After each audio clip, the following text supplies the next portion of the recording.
yang kelak akan ditanya kepada kita di hari kiamat adalah tentang harta. Ya, dari mana dapatnya dan dipakai untuk apa? Ya, dari mana dapatnya, dipakai untuk apa? Tadi dalam Al-Quran sudah diberikan pedomannya tuh. Yang paling bagus untuk kita makan adalah yang halal dan yang baik. Halal dari segi komposisinya dan juga halal dari segi sumbernya. Suatu ketika Nabi Muhammad SAW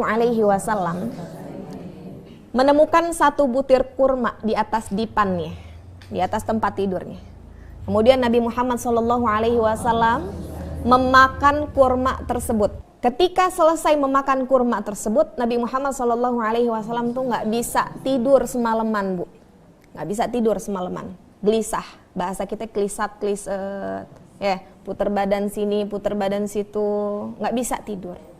Keesokan harinya, salah satu dari istri baginda bertanya kepada Rasulullah SAW, "Ya Rasulullah, tadi malam aku melihat engkau tidak bisa tidur.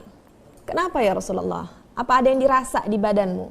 Apa ada sakit yang kau rasa ya Rasulullah?" Kata Nabi Muhammad SAW, "Enggak, saya enggak sakit. Tapi kemarin saya makan korma satu butir yang saya temukan.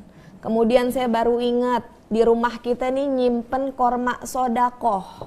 Saya takut satu butir itu adalah bagian dari korma sedekah tersebut." Subhanallah. Itu Nabi kita Muhammad sallallahu alaihi wasallam. Kemudian cerita seorang pemuda penuntut ilmu yang dia menuntut ilmu jauh dari rumahnya.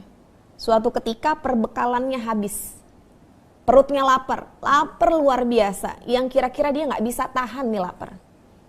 Kalau misalkan dia nggak makan, kemungkinan dia nggak bisa melanjutkan perjalanan, nggak bisa pulang ke rumah. Ketika itu dia berpikir, gimana nih caranya biar saya bisa makan? Dia ngeliat ke kanan, ke kiri, kagak ada orang. Tetapi kemudian dia lihat ada perkebunan apel, yang mana buahnya menjulur sampai keluar. Ibu kan kalau misalkan punya tetangga, dia punya pohon pisang. Tuh pisang nyampe ke tembok ibu kata tuh pisang siapa? Pisang kita. Minimal bagi dua dah. Orang masuk pagar kita gitu ya.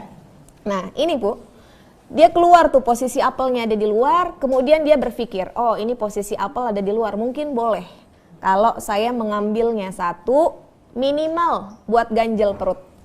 Akhirnya dia ngambil itu apel, satu buah dia petik, dia makan dengan enaknya. Oh gigitan pertama manis, terus dia makan sampai habis, gak terasa tuh perutnya alhamdulillah udah lumayan kenyang dan dia bisa melanjutkan perjalanan pulang. Bagaimana seorang pencari ilmu pun juga begitu berhati-hati soal harta yang masuk ke dalam tubuhnya, begitu berhati-hati. Kenapa ibu-ibu sekalian? Karena sumber harta yang haram, sumber makanan yang haram, dia punya akibat yang sangat besar dalam kehidupan kita. Akibatnya sangat besar, mudorotnya sangat besar.